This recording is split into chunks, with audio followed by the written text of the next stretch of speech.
waktu kejadian nanggone jenenge Lapindo iku ya terus ceritane lumpur Lapindo itu di sebelah timur pasar itu jebol, sudah meluber kemana-mana, ke perumahan, ke kampung, sampai makam itu tidak kelihatan makam, kelihatan lumpur tuh. Terus sampai Mbah ini tidak percaya, ingin tahu bagaimana lumpurnya itu tadi, sampai Mbah ini naik ke tanggul. Ternyata dari sebelah selatan itu lumpur itu warnanya itu abu-abu, seperti jalan sendiri gini lumpur itu. Terus Lapindo itu kayak gitu. Sudah katanya tetangga ya, katanya orang-orang itu namanya pabrik jam tangan itu sudah tenggelam. Terus sawah-sawah itu beberapa hektar itu sudah tenggelam semua. Terus rumah-rumah juga gitu, sudah tidak tahu. Jadi saya ada yang bilang ini kiamat kecil-kecilan, ini sudah tanda-tanda. Waktu kejadian meledaknya pipa itu tadi ya, terus ya bapak ibu anak kecil-kecil itu sudah lari semua, jerit-jerit semua. Terus dengar azan di masjid itu, bapak-bapak, ibu-ibu, adik-adik, jangan lari, tenang, di rumah tenang ya, tidak ada apa-apa, terus berdoa saja, semoga tidak ada kejadian apa-apa.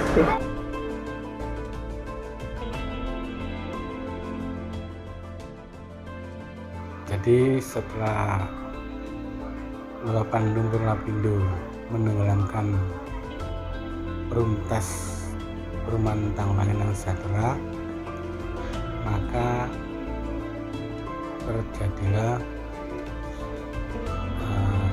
janji dari Lapindo untuk mengganti rugi setiap persil yang ada di perumtas, sekitar 6.000 persil.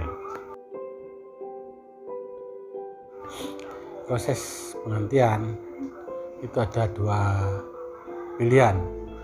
Yang pertama cash and carry, yang kedua adalah ganti perumahan di Kauripan, Nirwana Kauripan di Sidoarjo. Nah, kebetulan saya memilih untuk yang cash and carry, artinya kita diganti rugi secara cash, namun dicicil selama kurang lebih 2 tahun sesuai dengan janji daripada Lapindo.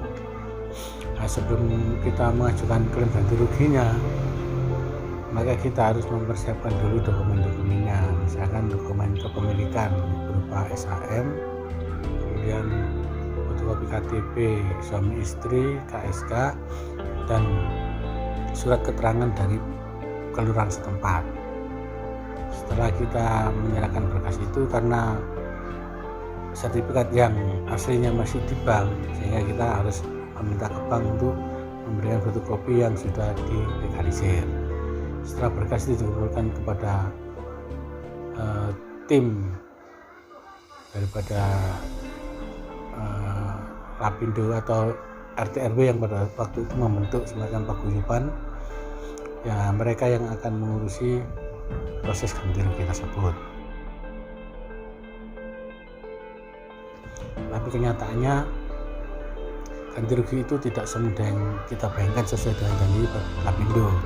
Lapindo menunjuk anak perusahaannya yang bernama Minara. Nah, Minara ini adalah satu-satunya anak perusahaan Lapindo yang ditunjuk untuk memberikan ganti rugi.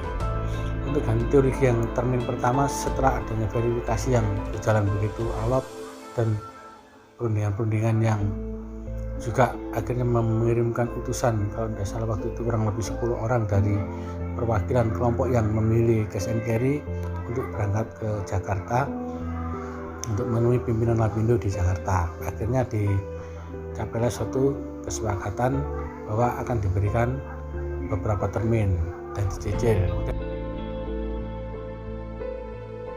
Ya, awalnya untuk yang pertama, termin pertama, kedua, ketiga berjalan lancar. Tetapi untuk yang selanjutnya memang sering sekali terjadi penundaan yang alasannya adalah ketersediaan dana yang tidak siap untuk diberikan kepada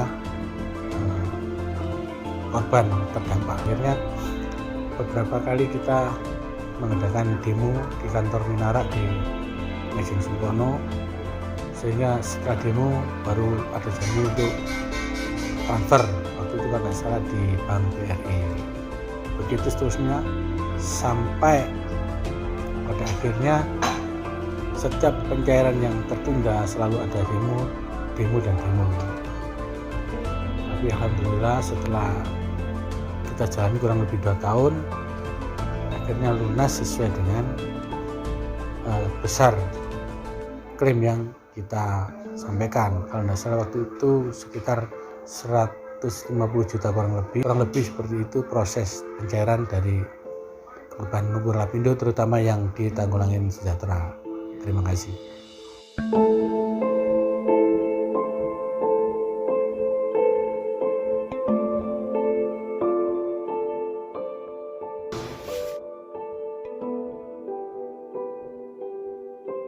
Sebenarnya awal gerakan ini bukan hanya sekedar kita meminta ganti rugi, tapi juga kita ingin melawan korporasi yang sudah menyelewengkan prosedur yang ada, sehingga ya kita menuntut keadilan juga akan hal itu.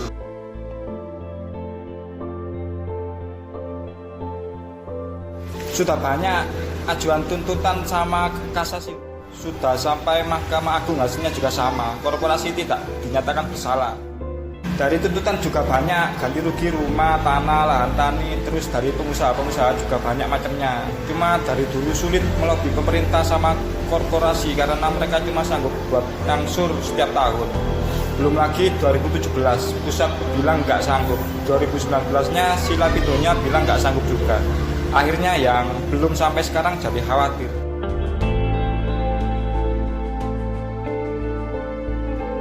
Pokoknya yang jadi fokus kami ingin pemerintah bisa segera merealisasikan tuntutan ganti rugi yang ada.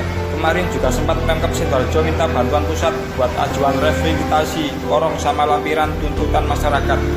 Dari dokumen dan lainnya juga sudah siap. Semoga aja ada lampu hijau dari pemerintah.